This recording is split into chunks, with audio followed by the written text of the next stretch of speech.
Greetings everyone, this is Korean court and conference interpreter Robert Holloway, and in this video I'm going to show you interpreters how you can utilize bilingual speakers when you're interpreting. Alright, so first off, make sure you subscribe to this YouTube channel and also make sure that you subscribe to my LinkedIn page because that's where I put all of my updates, newsletters, and so on and so forth. Alright, so let's get started. To give you a little bit of background, I went to an interpretation recently and there was a delegation from Korea. They were going to a development company. The company was to give a presentation about the company and different projects they had going on. And then there was going to be a Q&A session afterwards. So it was a business setting. I noticed when I get in the room that one of the company employees is Korean and he speaks both Korean and English fluent, great at both languages.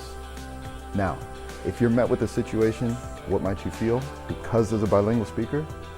Pressure, intimidation, because you know that they're going to be, or at least you know that there's the possibility of them judging or challenging your rendition. So, what did I do? Now first, keep in mind that you can't use this in every situation. Hospitals, I wouldn't really use it. Court, you cannot, and you'll know why. But in certain business settings, you can. So, as I'm interpreting, and I did my footwork beforehand and research and study beforehand, but as I'm interpreting, there was maybe 2 or 3 points in the interpretation where a concept came up that I was unfamiliar with, and I didn't catch everything. If you don't catch everything and it's something that you're not familiar with as an interpreter, what do? You ask for a repetition and then an explanation, which is fine, but it can also interrupt the flow of things.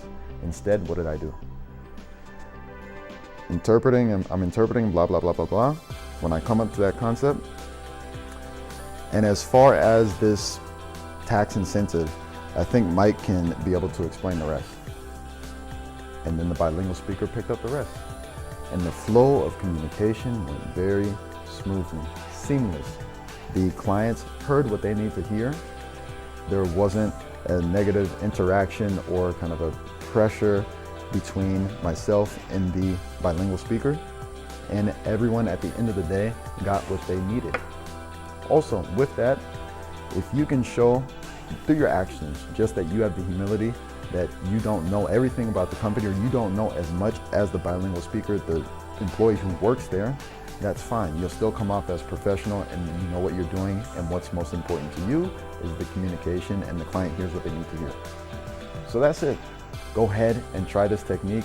Again, you can't use it in every situation, especially not in court, as I mentioned earlier, because you have to be the one to interpret everything.